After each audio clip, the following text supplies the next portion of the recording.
Честно говоря, мне кажется, мужчина без женщины так себе бардак. Как бы мы ни говорили, что это мужской труд, но везде требуется женская рука и порядок. Всегда мне отец говорил, энергетика умирает последней. Добрый день, меня зовут Нурлыбаева Алия Дурдыхановна.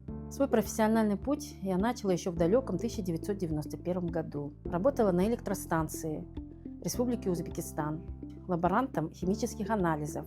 Мы брали анализы теплотурбин с котлов, где начинала производиться электроэнергия. В дальнейшем я перешла на главный щит управления. Там я проработала 10 лет на электростанции. Был для меня, конечно, очень большой опыт.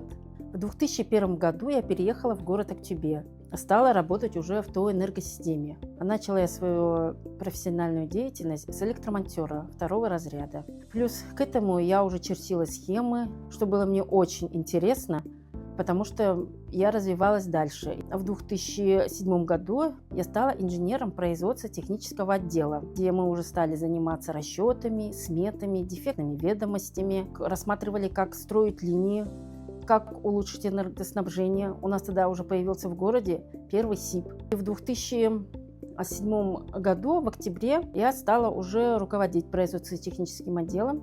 Работа стала более многогранной, разнообразней. Нужно было еще и еще узнавать все больше, расти.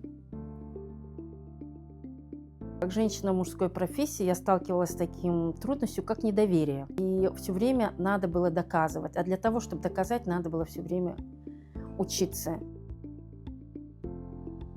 Энергетика – это как бы точная наука. Все задачи нужно делать до конца, чтобы уже не было лишних вопросов. Женственность – это наше, наверное, терпение. А в нашей сфере очень необходимо терпение не только с коллегами по работе, но и с потребителями. Всегда надо быть дисциплинированной, вежливой. Все это мне помогло. Наверное, именно как раз-таки вот эти женские черты и помогают в работе.